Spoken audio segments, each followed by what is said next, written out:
Hello, hello. I see you. I see you. Good to see you. Absolutely. It's so good that you're taking care of your feet because your feet take us everywhere we go. Absolutely. Yep. The toenails. That's yep. so good. They're good because some of them get really difficult to cut. But she has the podiatrist. I love her. She has great clippers. That's great. Yeah. I just go like every 3 months. It's not like an everyday occurrence. Sure. But it's good being on top of your health. Yes. That's so good. There's some people who mention that they can't be here, but they want a recording. So I put it, my husband actually showed me. I'm so not techie. He said if you stream it to YouTube, then he could have it recorded. So I'm just gonna let us know that it's recording, but we could snip out this beginning. But if you want to message me anything privately, you can message me on like regular phone, and I have it near me so I could be able to see. And then unless you want to ask, I just want to let you know that it's being recorded for people who are not on now, if I could figure out how to get it out once it's recorded.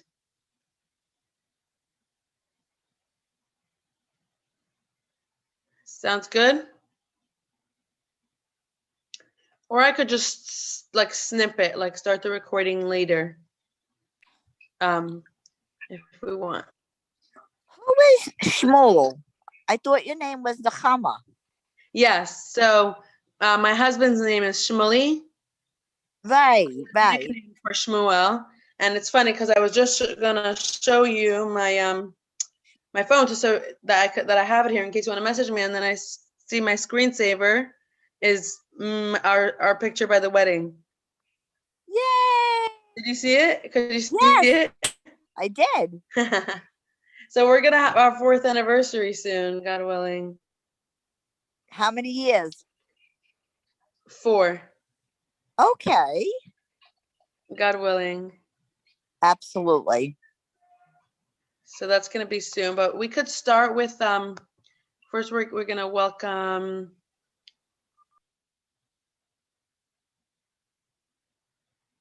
our friend.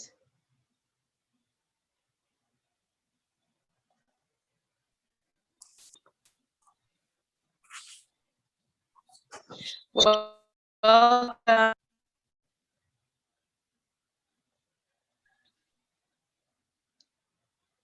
I see. It seems like Lisa joined us. Yes. Hi. Good afternoon. Hello. Good to see you. And I wanted to mention, there's some people who couldn't be here, but who would want a recording. So I'm trying to stream it live. So if there's anything you want to say that you don't want it to be on a recording, you can message it to me if you have a question or anything. Okay. That's great. Good to hear your voice. Yours too. How's Rabbi Beautiful. Shmuley doing? Good. Thank God. It's definitely going to be a process. That's what it seems like. But his siblings are really close, which is nice because they could be there for each other. He's actually the youngest of 11. Oh my goodness. Yeah, he's a huge family. So there are people in Australia, Manchester, Winnipeg. So all hours of the day, there's somebody who's up that they could all like kind of speak to. That's incredible. Yeah, so that's a really big deal. And both my mother-in-law and my father-in-law are just really special people, like really, really, really loving and giving. And like you see that in the whole family, like they're really close. They're all very family centered. So it's a blessing. To keep a family of that size close and together, that's quite an accomplishment as a parent. So I would imagine people. And they're so soft and subtle. Like I realize now, like, you just kind of like, you don't think about it. And then like, they're really not, you know, some people are very like out there and just totally different dynamic, and they're really subtle but so present, and it really makes a difference. Like just the kids knowing that their parents are there for them. It's not even like so much action as much as like being there, you know? And it definitely teaches me a lot. Oh, oh. Yeah. Well, may her memory be a blessing. I'm sure it will. Amen. Yeah. Thank you. Thank you so much. Yeah, definitely like all the time when we do mitzvahs, they say like a soul that can't do right now, a soul that can't do a mitzvah here in the world, we could always do a mitzvah for them. This could be any loved one, and it actually benefits their soul because it's like that we're able to do something for them that they can't do themselves. And it's like the way it's said is like it's like sending them a care package. Yeah. Like, yeah. you know, so that's something that we could always do for anybody that we love. That could benefit them as well. That's so to do a mitzvah in the name of your lost one is a mitzvah, it gives them credit.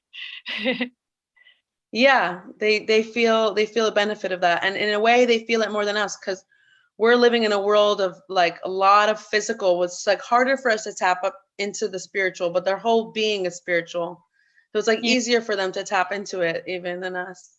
Yeah. Oh, well. So yeah, that's. You both have been in my thoughts ever since I got that email. So I hope you for the best under the circumstances. Amen. Yes. And it's actually it's so interesting. Like, you know, we talk about Mashiach coming and it feels like something so surreal. And what's so interesting is that my husband was giving a JLI course. And actually, like, I'm happy to let you guys know if for the next course, they're really well done. What's so interesting is that the last course was about Mashiach. And like my mother-in-law actually joined the class. Oh, wow. And hear about, yeah, so she's actually like on the video, on the Zoom. And a lot of people got to know her that way. And they actually talk about Tchias HaMesim in the course. There was also a course about the journey of the soul, which is really fascinating as well. And the whole premise that our soul is forever and that God willing, very soon, Mashiach's going to come and we'll all be united with everybody that we love that isn't in a physical way now. We're going to get to see them soon, God willing. And it kind of just, you know, makes it feel like more exciting, you know, when you think about it, that it's wet. This is not just like a dream, it's real. Right. So it kind of eases. God willing, soon. Yes. Oh. Yeah. So God willing, soon. And it's also comforting in, you know, for anybody at any stage to realize that the soul is eternal. We're not going to just one day vanish, you know, all that we're doing, all that we are is really forever. So it's definitely reassuring in that way. God willing. My image up. It doesn't look like you can see me, does it? Let me see. I don't see you. I hear you. Do you see me? See you, yeah. Annette, do you hear us? Yes, absolutely. But you keep coming. Oh, yeah, I see you. You keep coming in and out, in and out, in and out. Oh, dear. Oh, no. Find a better place. Let me see if I can find a better place in the house to be. To settle down. Maybe right near the router. We'll give this a try. Okay. Annette, are you here? Do you hear me now? I hear you fine. Yeah, I hear you loud and clear. You just like you're seeing you and then you go away, then seeing you and you go away, but your voice is constant. Okay, so then we all hear each other. Yes. Okay, so I'm gonna take a drink of water. I'm gonna say a bracha.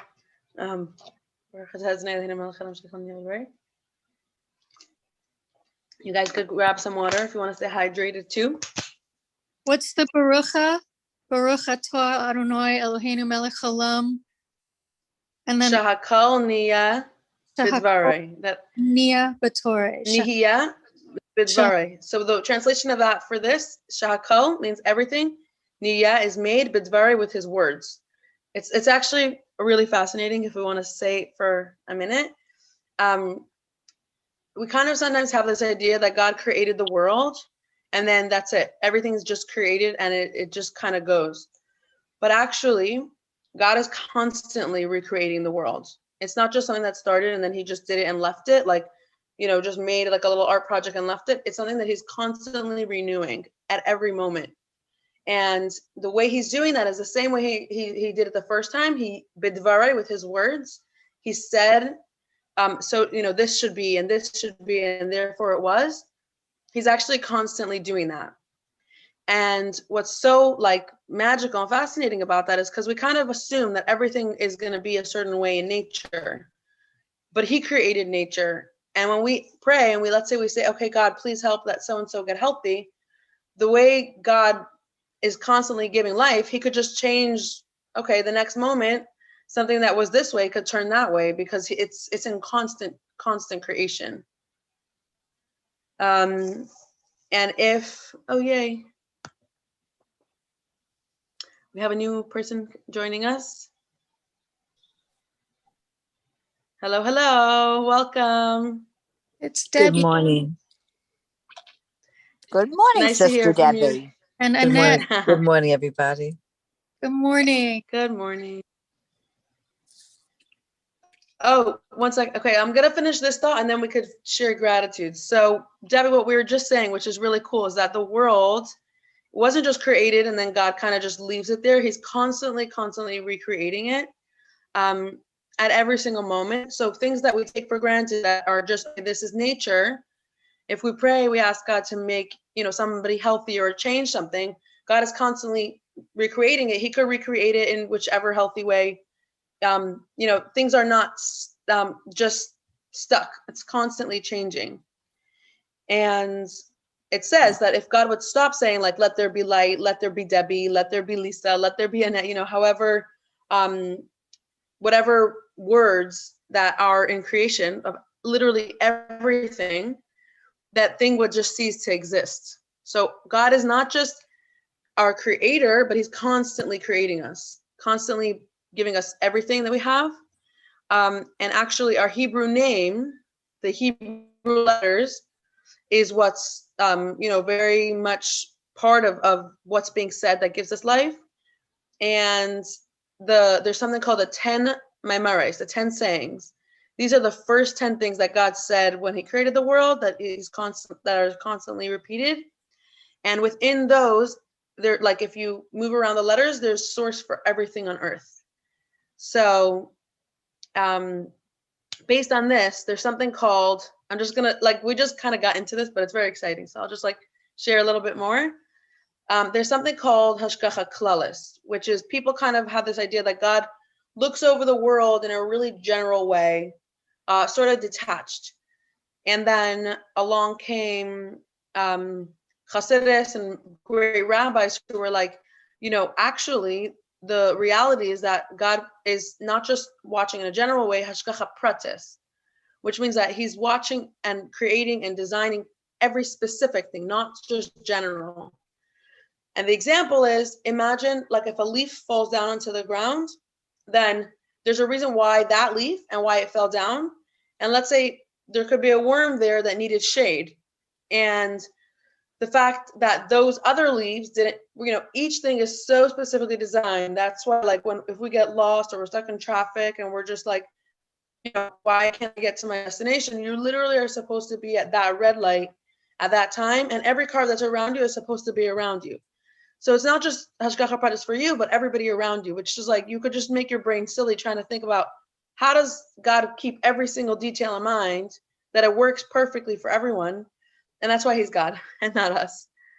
But just the realization that he's so present in our life and that it's not like we just wouldn't exist at all if it wasn't really involved in our life.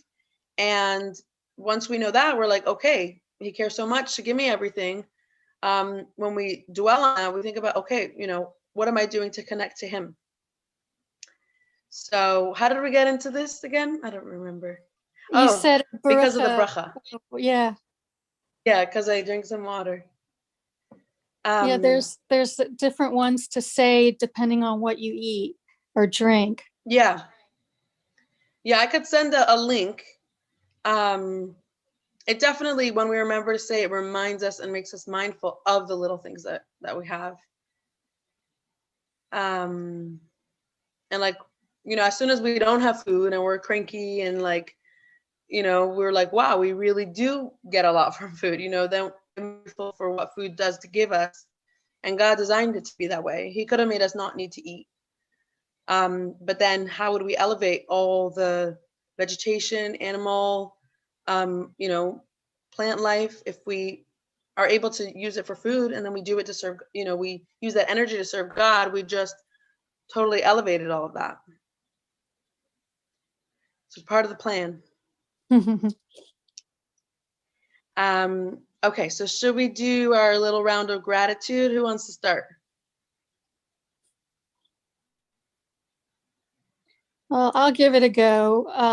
I am so very grateful to Hashem that my 5-year-old graduated pre-kindergarten last Sunday, and the program was adorable and everything went well, and everything went off without a hitch, so to speak. And I'm very grateful for that event that I'll never forget.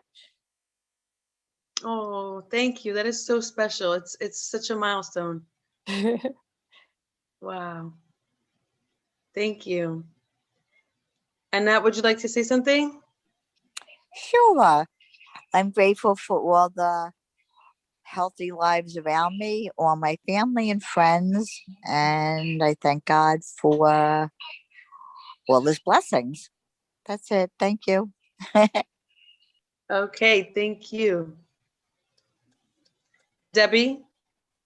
Yes. Okay. So I'm grateful that while my renovations are continuing, that I have my dear friend Joyce Kleiman and her husband that have allowed me in their home and treat me as family.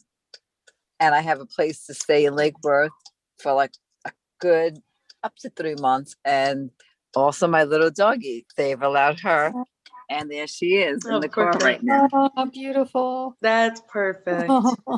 They love her. Thank you. Oh, that's so sweet. Like, good friends are so valuable.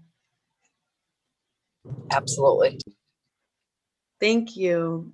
So I could share that I'm grateful to Hashem for this life that's inside of me. Like, I'm starting to think like it's coming soon. So like it's feeling more real and more magical and more exciting. So that's kind of the, what's on my mind right now. And it's pretty, yeah, it's amazing that, for any person on the planet, there was like that whole magical thing that like God just said, okay, there's going to be another person, so we're all a miracle. That's the truth. It's just good to see everybody. So, and here, everybody. So one of the really cool things, we started out, we spoke about kashrus, we spoke about the Avos Yisrael, and how all of these were sort of an umbrella for something called the 10 Mitzvahs, which was these really cool campaigns to revitalize the Jewish spirit, to make exciting, to make, really put energy into bringing the excitement about mitzvahs and connecting to God to all people, to be able to appreciate again. And this Sunday was Gimel Tammuz, which is the yard side of the Rebbe, which I had you in mind. And so I want to share one story before we get into the specific mitzvah that we're going to learn about, and just kind of get excited and passionate and remember all the beauty that's there, just about how much the Rebbe cares. So there was a Chabad rabbi in California who he had a person that he was in touch with who was going to be going to New York for a business meeting.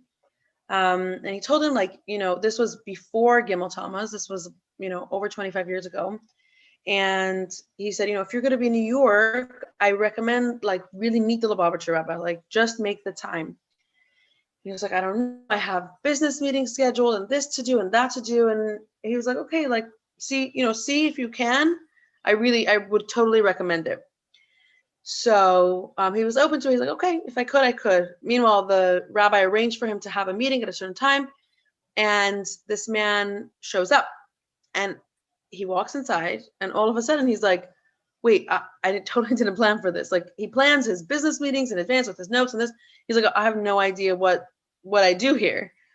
So he decides, let me ask the Rebbe, like, what is a Rebbe? Like, why don't I ask him, what his role is? And the Rebbe replies, Rebbe is a best friend. And he's like taken aback, like, what? That's interesting. And the Rebbe says, what's a friend? Like, what do you think a friend is?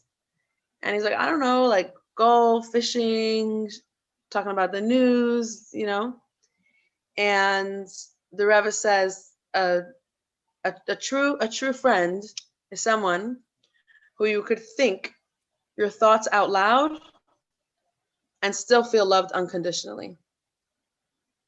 And the man took a deep breath. He's like, okay, Rabbi, like, I want you as my friend. So this is just like a cute little story, but the Rebbe wasn't just saying it. For him, that unconditional love of no matter what we're up to, no matter what's going on in our life, he wants us to feel unconditionally loved and know that we're being thought about and remembered and that we matter. And he literally sent people all over the world. Like I was mentioning, like, that my husband has family in Winnipeg and in Australia and in England and in, so many different places. Each one of these people are just unconditionally loving whoever, they can, and helping each person get in touch with what's going to give meaning and passion and connection to God. And this is something that he showed us that we could all do in our own way. And that's why, as much as we learn, we could internalize. And then once we learn, we could also share. So that's something powerful also to remember, that any information that we come across might be helpful as well to somebody else. So we could keep that in mind, and we could also share that information as well. Any questions? We're ready. Okay. So one of the 10 mitzvahs, which became like really, focused on and became, pretty common, was the mitzvah of tzedakah. And one interesting thing is that sometimes people feel like, oh, I don't really have like a lot of money to give. One of the things that was really spoken about was really even like giving a penny a day, which you might be like, hey, what's a penny going to do? That is a beautiful, beautiful thing, because literally us giving of ourselves. And the fact is that if we do it consistently, and the more we do it, the more we're actually transforming ourselves. And this is like, if you give a penny or if you give $1 million, it's both a mitzvah of tzedakah. So having a little charity box, whether it's near our bed, in the kitchen, there's actually something about if we attach it to the wall of the house, then it gives blessing to the whole house. So you'll see sometimes people attach it to the wall. It brings blessings to the home. It brings blessings to us. And it's a short, simple mitzvah that's actually maybe simple to do, but actually really powerful. And we could understand together a little bit about how powerful it is. What's so meaningful about this small act. So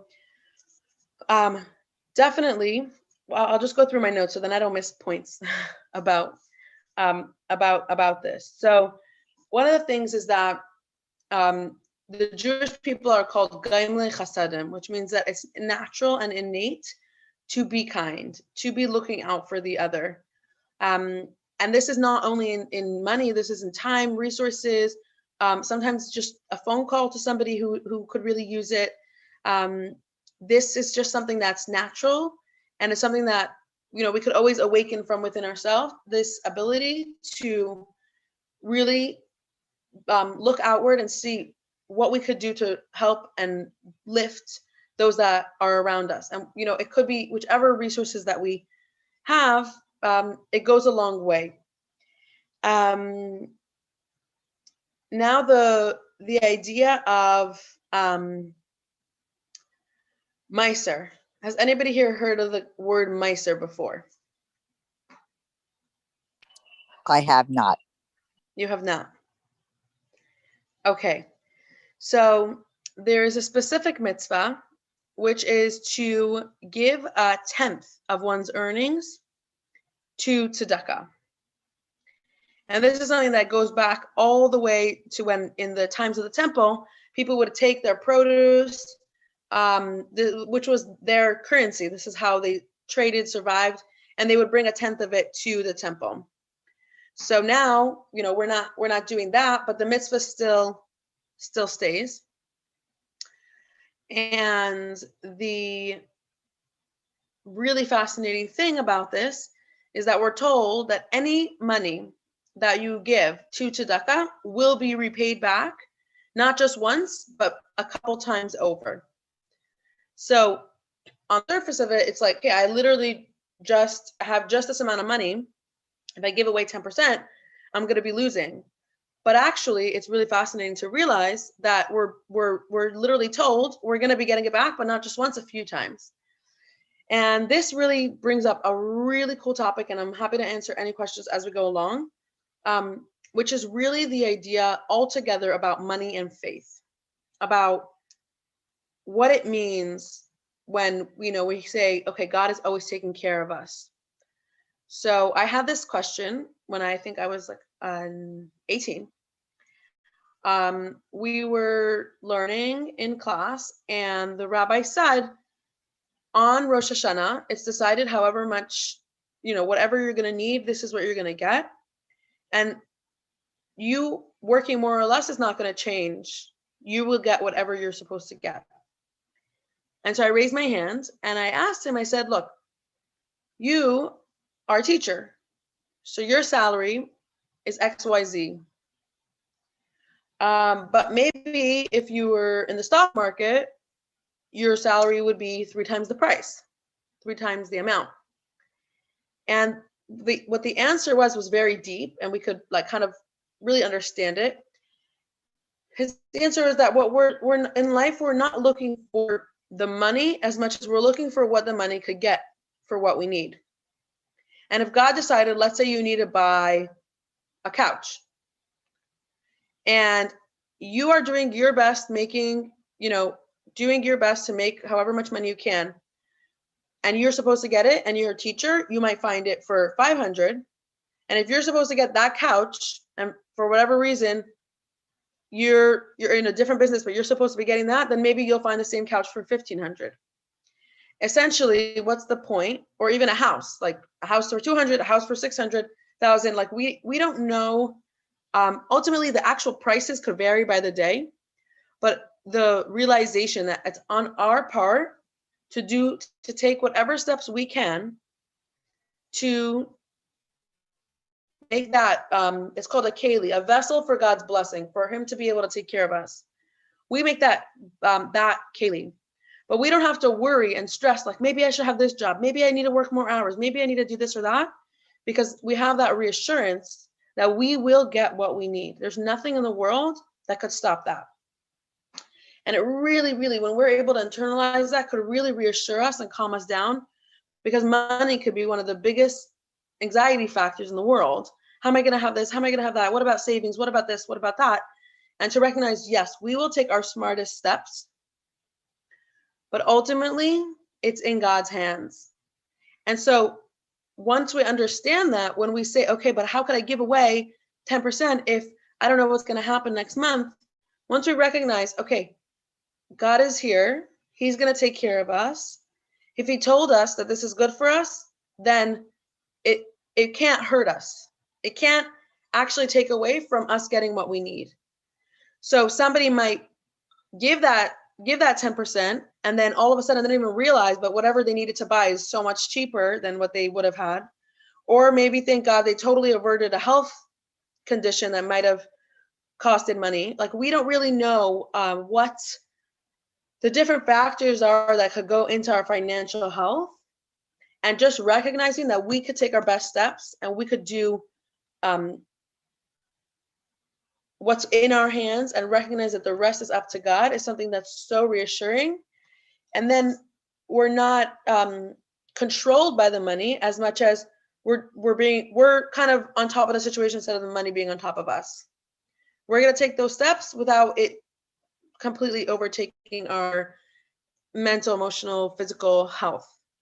And one of the interesting things about this whole premise is that in the desert, after the Jews left Egypt, God sent something called man.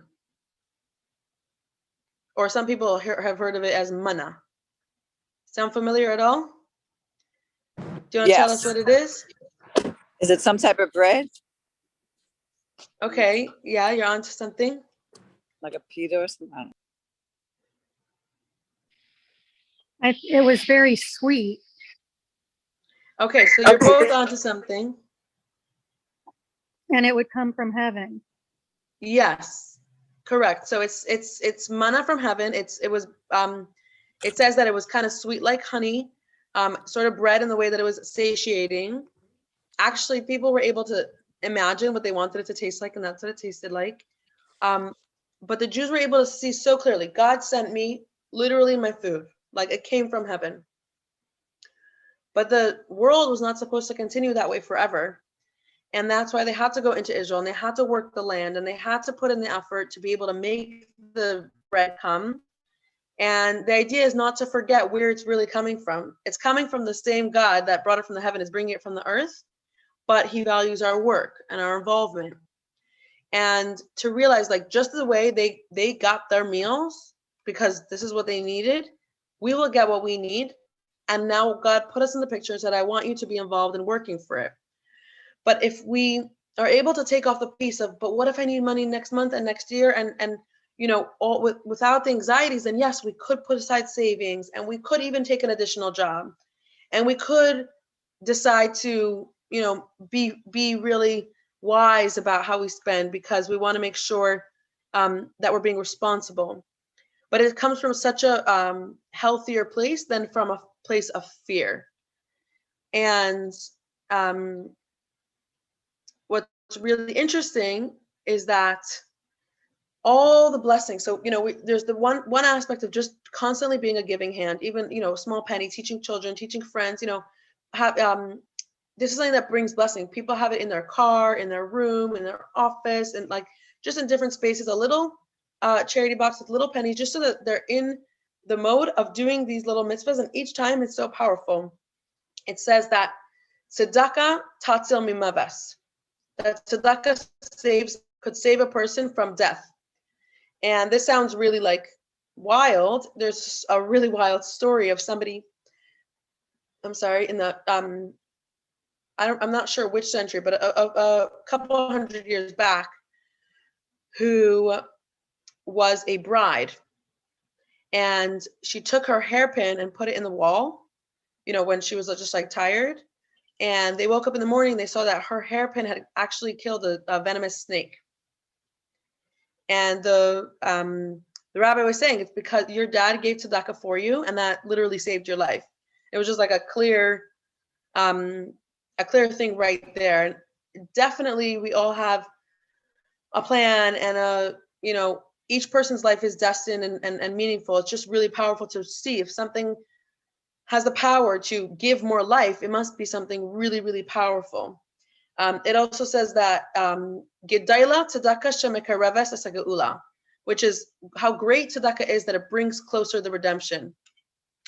And this is something that we all have, something that we want a redemption for, that we want to feel free, that we want to feel, doesn't worry us more. Actually giving the tzedakah, you could actually have that thought in mind each time.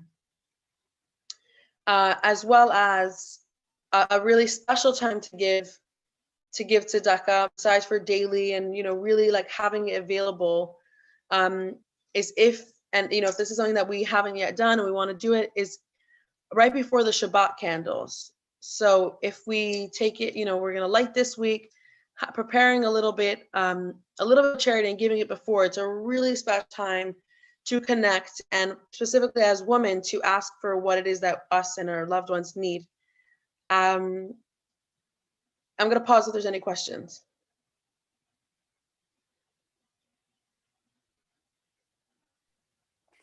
I have a question.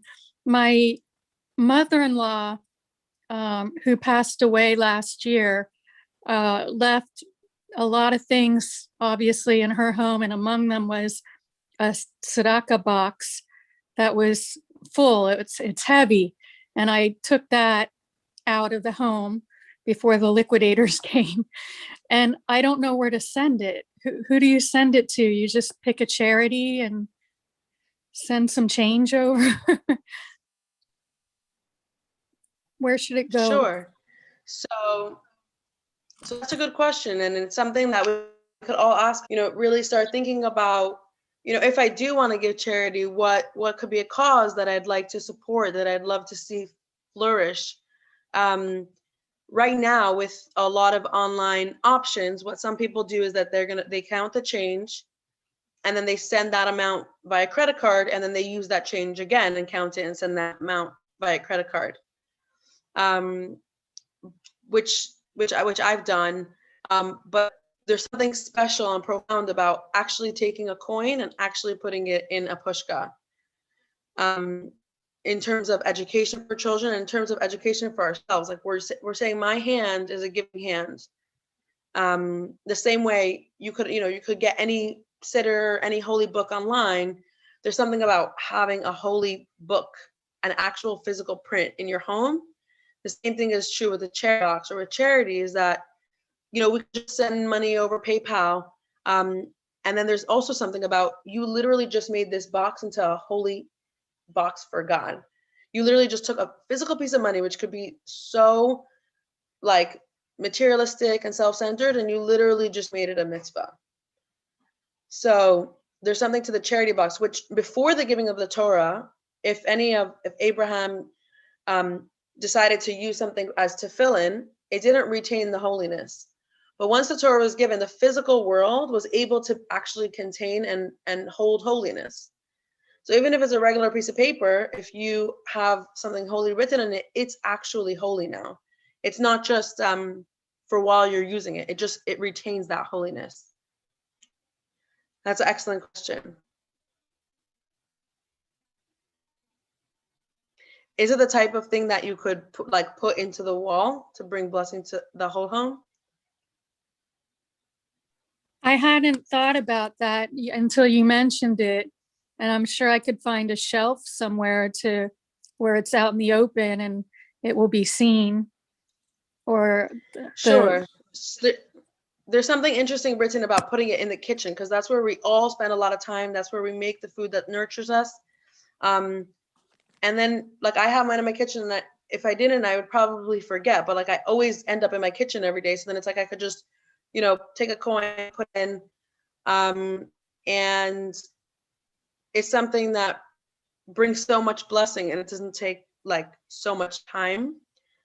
And it just makes us into people who are constantly giving.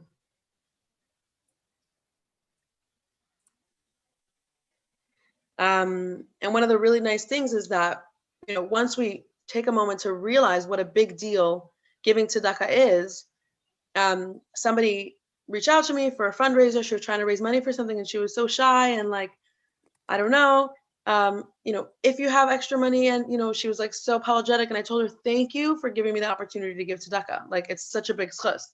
Thank you. And she was so shocked. She never thought of it in that way. And that's really why it's so beautiful to appreciate the mitzvah, because it's not about feeling needy and asking for money in a way that's from a weakness. It's would you like this to join this beautiful mitzvah? And everybody could benefit from that. And this specific place that she was asking me was for a camp in England, where I had been a counselor, and any place that's involved in bringing Jewish life and bringing meaning to people, like, you want me to get involved and be able to help that, like, thank you. So she asked me right after I was researching for this class. So it definitely gives us a appreciation for it. One other thing that I found interesting was that the official mitzvah is considered a tenth. And then it says that, if you want to do this mitzvah in the best way, to give a fifth, which is funny because a tenth sounds like more than a fifth, but a fifth is actually double because of the fractions. So I was learning about that. And one of the interesting things that I read was that actually that's the official mitzvah.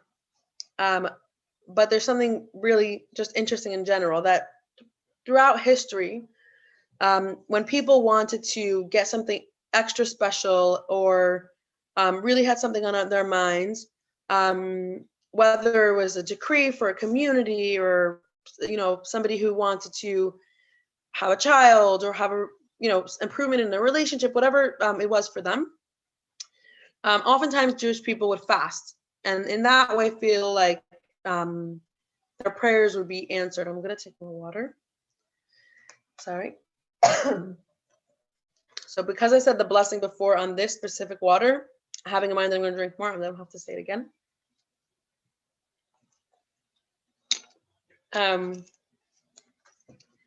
And oftentimes there would be like a community-wide fast or something arranged. And the thing is that for us, for now, we're in a sense not as strong physically, and for us the avodah of fasting wouldn't be necessarily helpful in our service of God, because if we were fasting and therefore we weren't able to be kind to another and we wouldn't be able to take care of our responsibilities, then that wouldn't really be bringing us closer to Hashem. So it's written that instead of a fast, what we could do is we could give tzedakah. And giving tzedakah has that huge merit of the way, also people would bring a karban. They would be able to bring a sacrifice in the past. But even if we can't bring a karban, even if we can't fast, being able to give tzedakah, this is such a tremendous merit that it could actually help bring about huge blessing for people. And it was interesting. My last few checks of when I was working just now, teaching in a girls' seminary, which is post high school, pre-college. And I was so moved by everything I was learning. I was like, I'm going to give a chaimish. Like, I want to give more than 10th. I'm going to give a fifth.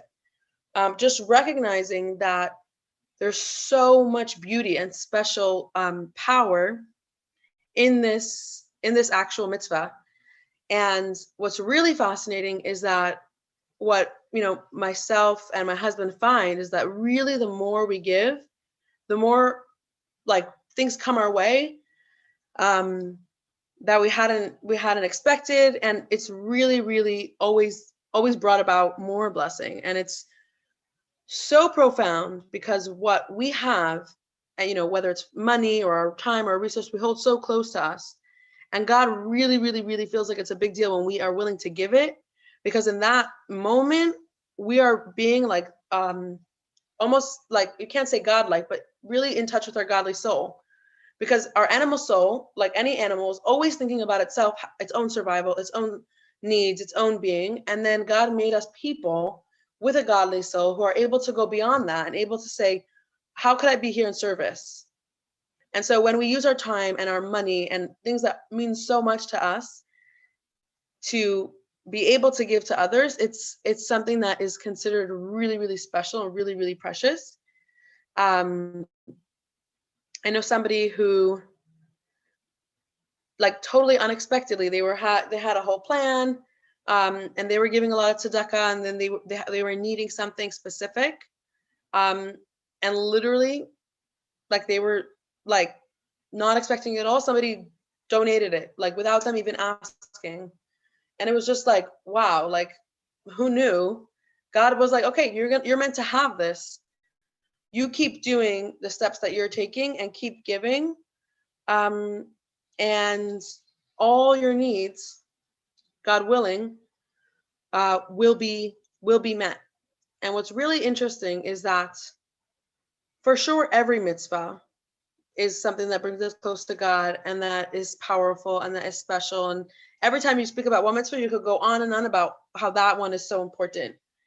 Something that's so basic about tzedakah that we touched a little bit on is that money could feel like the opposite of God. It could feel like so mundane, so materialistic, so not like a dirty word, but like, something that like we're not comfortable with, or like to recognize that it actually could be the holiest thing, because you're able to use that, which is so part of this world. Angels don't need money, but we do.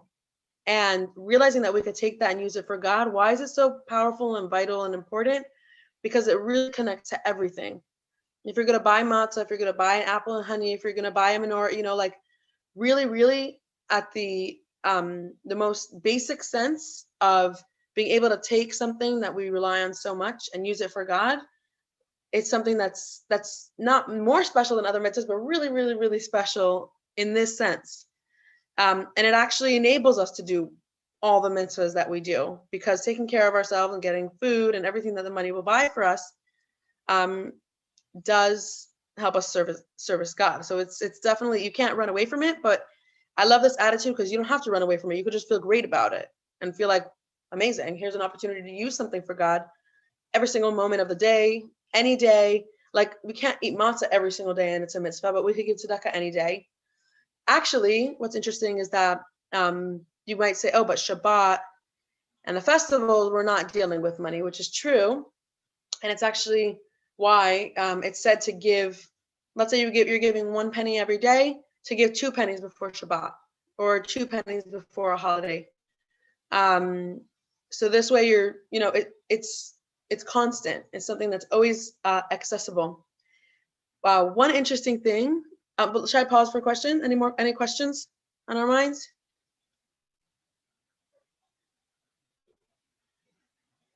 Continue? Okay. One interesting thing is, and this is actually something I didn't know either till I was researching this topic, was something to do with Hanukkah. So really, it just happens to be really interesting. Hanukkah is something that dates back many thousands, not many thousands, but many years ago, thousands of years ago. And it was always about lights. It was always about having the light for the menorah. And it kind of somehow became simultaneous with a holiday that's not Jewish. It has to do with lights. And one of the customs, which was Hanukkah Gelt, kind of like came to be something like Hanukkah gifts, which really essentially isn't the way it started. It started out with the lights and the Hanukkah Gelt. And I was actually, so what I was reading about was that the idea of giving children specifically Gelt on Hanukkah as opposed to toys is because we want to teach them about, and if children never have money, then they never could learn about Meiser. They can never learn charity from themselves. But it's such a great educational opportunity. Instead of having a toy that's only for themselves, when they have money, then they could start learning from when they're little to be a giver, to how to be responsible and think about, okay, how is this going to benefit other people? Which was interesting because somebody gave my son 2 gifts, and I was like, hey, we're going to choose a special friend to give it to. 2 different people got the same gift. I was like, we're going to teach, we're going to give somebody like a really good friend a toy so he can learn also about this, that really we're not just here just to get and get. We're here to definitely take care of ourselves, but also to really look out and also to be giving. Which, although, it's relevant specifically for children, it's also interesting for us as adults, because it's a whole mindset of either we could be waking up in the morning thinking about, okay, what do I need and how do I get my needs met? Or God is here, I'm going to get my needs met. How do I go about that in the most beautiful way? How can I think about where else I might be needed? It's just a totally different life. And it's a gift to know that there's more to our life than just making it through our own day. And the way the world is set up right now has those people who have more and those people who have less, so that we can actually go ahead and give. And what's really nice about tzedakah is that we can't be everywhere giving to everyone all the time, but if there's something that we're passionate about, we can actually, support that cause so that they're able to go ahead and do it. Which is why,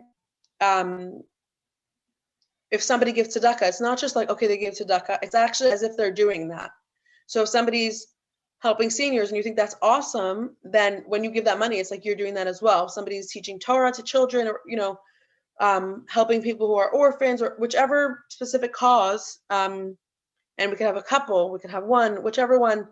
The idea is that it's actually as if you're literally doing that as well with them. So it's something really special. It's like an actual partner. It's not just like an additional detail.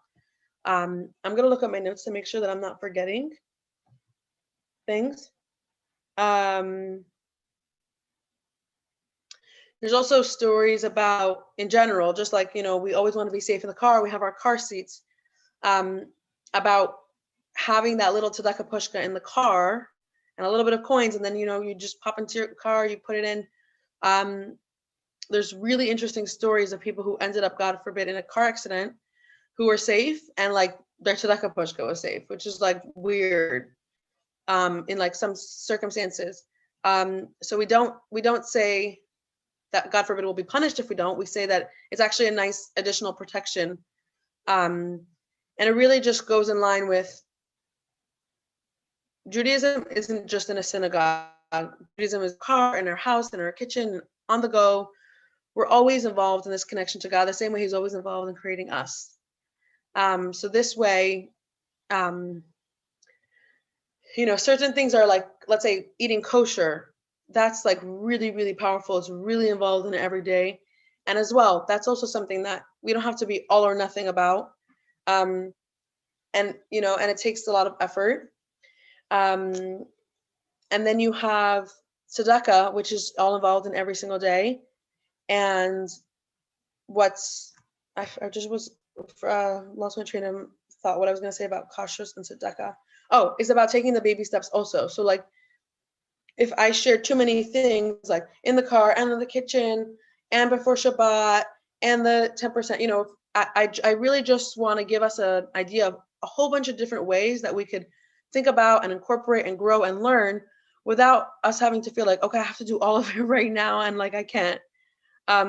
Just to be cognizant of how powerful it is and how much we might want to think about incorporating it in little steps. Because if we don't know how great it is and we don't know the power of it and we don't know how much it could transform our life and how, much each time matters, then we can't even take those baby steps. So knowing that we could take those baby steps, knowing how transformative it is, could help us just be educated, just to know. And we said before how tzedakah is brings the redemption, brings Mashiach. So the words are Gedela tzedakah shemekarev zeh. So there's the logic behind that is that when Mashiach comes, when we do experience that, what's going to be the major change for the world? We say that countries will be living at peace, people will be in health. The main change is that people will be Ummah ha'aretz de'as Hashem, people will know God. And when people know God, people are more at peace and people are more healthy. And ultimately, the whole world will just be filled with His knowledge, and the automatic result will be this healthier world. And why does tzedakah bring that? Because tzedakah is showing the world, look, world, God is here.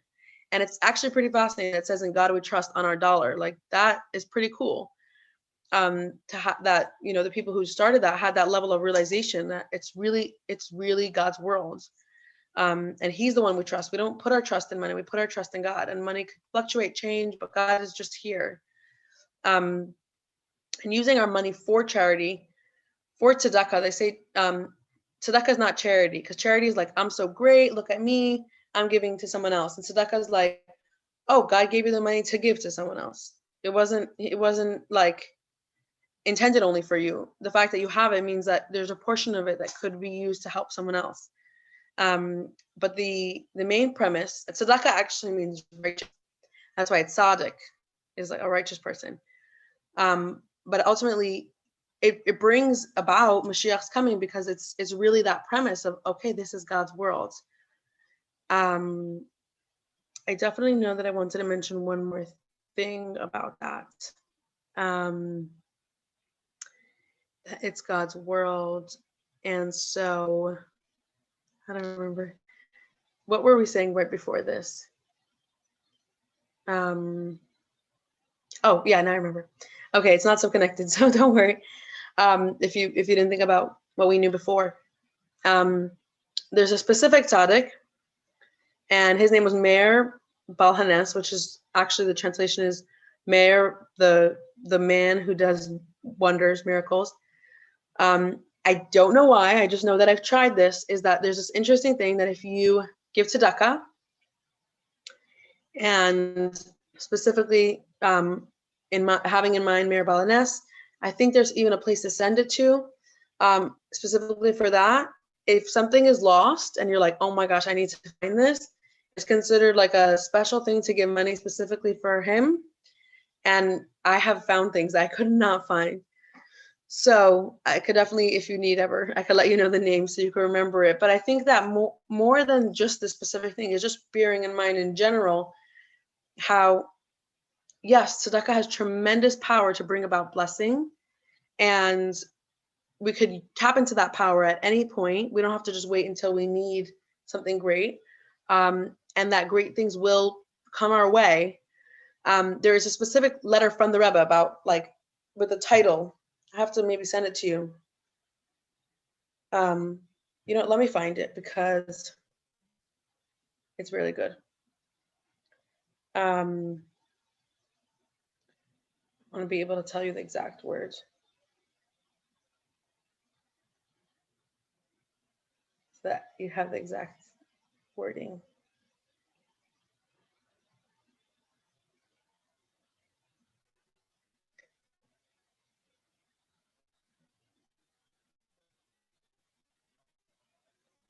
Okay. Okay, so the topic of the letter is how to ensure wealth. Chassid's approach to giving charity. And the specific words that the Rebbe writes here to somebody about tzedakah. For every dollar that one gives beyond what appears to him as his present capacity, God gives him, in addition to that dollar, many times that amount, as is well known and explained in several texts.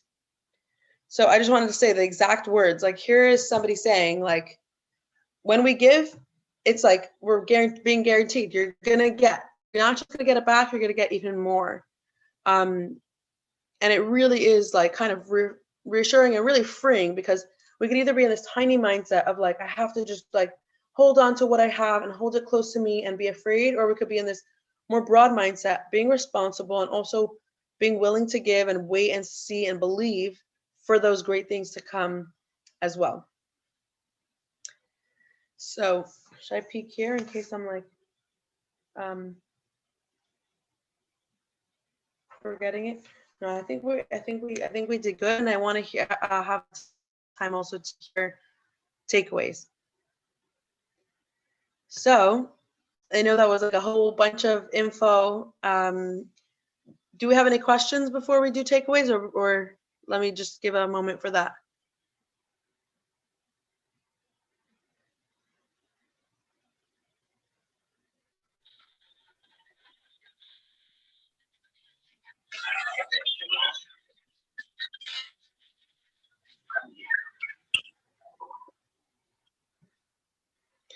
Do you want to share something, Lisa? Can you hear me? Yeah. What I gleaned from today's lesson is the more you give, the more you get. It's very simple. And giving not only helps the person receiving, it helps the person giving too. There's a lot of meaning in giving, and the person giving should take away a lot of that meaning and feel good about it. And as you said, not be apprehensive about it and being responsible in giving. But the giving also makes the giver, it elevates the giver in mood and spirit. And at the same time, somebody's going to get, and it's kind of neat to wonder where the money goes and what it's a trickle down, and it does trickle and it causes a wave. And somebody could go to school whereas they wouldn't have been able to go to that school, or food banks. It's kind of fun to use your imagination as to where the donations are going to end up and who they're going to benefit, who you're benefiting by giving. Sure. That's beautiful. And I also like what you're saying about trickle down, is that the impact will just kind of continue and continue and continue. Yeah, that's the beautiful. person who is able to go to school can now use that education to pass on to the child or sustain himself or herself. Whereas, if that wasn't possible, the reality of that person who's supposed to be getting is lesser for not getting. Sure. And if it's a Jewish school and this is nurturing their soul's forever, so your contribution is forever. Like, it's really, when we eat, we're giving ourselves energy. Looks like Debbie's coming back. I don't know, did I? Oh yeah, I did accept. Welcome back. So yes, it really, I like what you said about how it trickles down, because it really is an everlasting thing. Whatever impact there is, we'll go ahead and be able to empower, whether that's a spiritual, resource that they now have, which lasts forever, whether it's food that's keeping them alive, or schooling, or whichever thing you choose, the impact is forever. So yes, that is really beautiful. Thank you.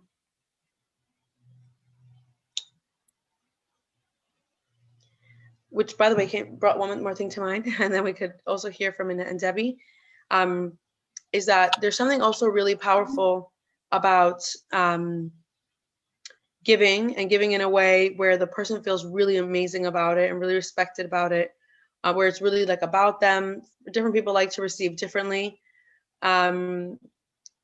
But there's also something special for some people who are able to, or have the opportunity, or comes to them, is this idea of actually being able to lend somebody money, because then they have that resource, and then they're able to, like, some people just feel good when they're able to repay it as well. So definitely, just giving and thinking about the other person and how best they want it is meaningful. The actual mitzvah of tzedakah per se is, just giving it, and then it enables people to do amazing things. But that's just an interesting point that came to mind. Annette, do you want to share a takeaway?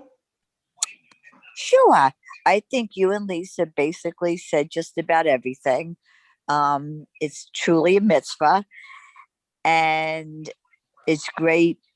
It's a wonderful feeling when you can put a smile on someone else's face or touch someone else's heart, and that's the best.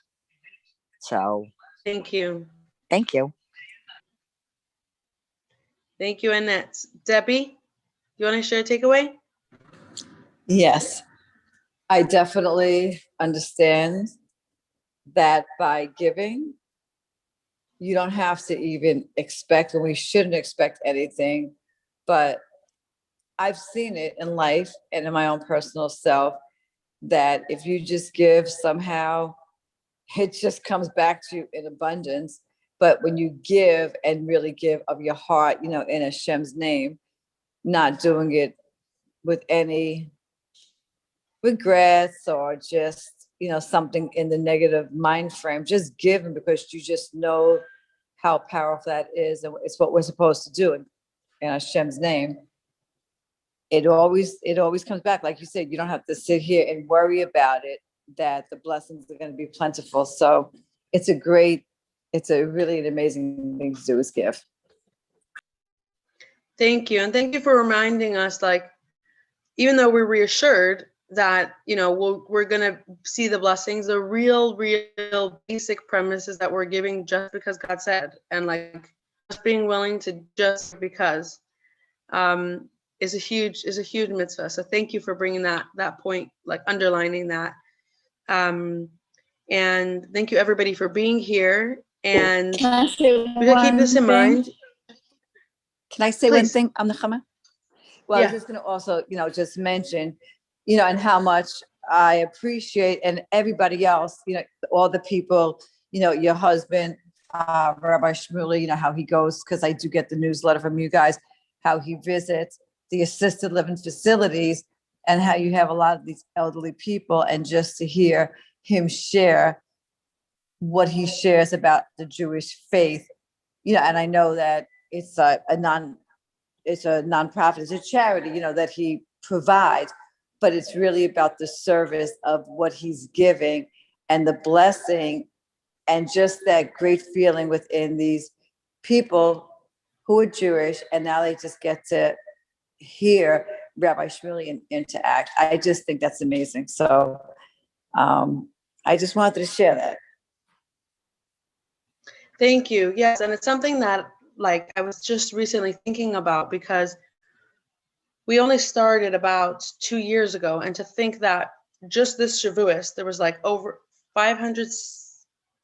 I don't want to make up the number. I don't remember if it was 560 or 590. I don't know.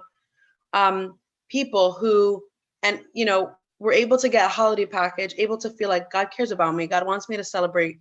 And many of these people can't just go to a service or get out. They're in their rooms.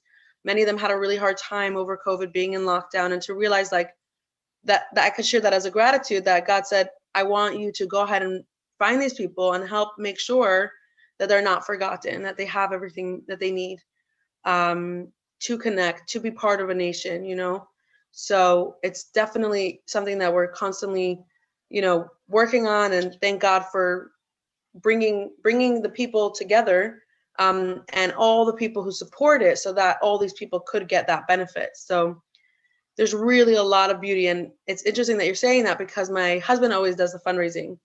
And then I shared a story in the beginning how somebody called me after I was doing the research for this class, and she was so apologetic to ask. And, I was like, no, thank you for the opportunity. Like, now I could get involved in something so beautiful.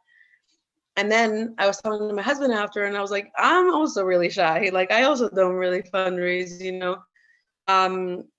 but it really opened my mind that, yes, if I do come into contact and I do have the opportunity to, involve people in something that's so beautiful and so great, like, it's like why shouldn't I? Like, why should I take that opportunity away from them? The same way it's so important to learn about so many mitzvahs. Once we understand how connecting and powerful it is, it's a whole different ballgame, because it's not about being in that small scared space. It's been being that in that big open believing space, and wanting to involve as many people as possible. And they say, technically God could say, okay, anybody who's doing the work of God, they'll just have unlimited money in their backyard to service them. But God didn't want that. He wanted that a lot of other people should get together and have the merit to join in whatever's going on that's good. And what a beautiful way that we could do it, by all of us supporting each other in doing that. So it's not like each person's on their own, and it's not like each person, so to speak, independent. It's all of us really helping and making everything possible, and then having that special merit to be part of something. That's so nice. So thank you for sharing that. You're very welcome, Nachum, and thank you for always giving of your time too, because this is like such a blessing for all of us. And it goes out into the Sure. world, just like everything we learn, it's just learning. It's just the positive energy and the knowledge. So thank you. Thank you. And also as well is that, now that we know it, we might come across somebody who could use a piece of this information. We might come across a situation where, we have a much bigger mindset. We don't know why we have to hear things at any point. But what I could say is the fact that you make the time to say, I'm going to nurture my godly soul. I'm going to learn more about this is a big credit to you. And I hope that you feel that it uplifts everything, about your day, about your weeks. Because yes, we have a big purpose here. We're not just here for ourselves, and reconnecting as friends and reminding each other of the more that's there is something that's really special. So thank you all for being here. You're very, very welcome. So everyone have a great day, and I look forward to our next Torah and Tea. Yes, we will be in touch. Thank you. We'll be in touch. Thank you. Thank you. Oh, good to see you, Annette. Yay. Thank you.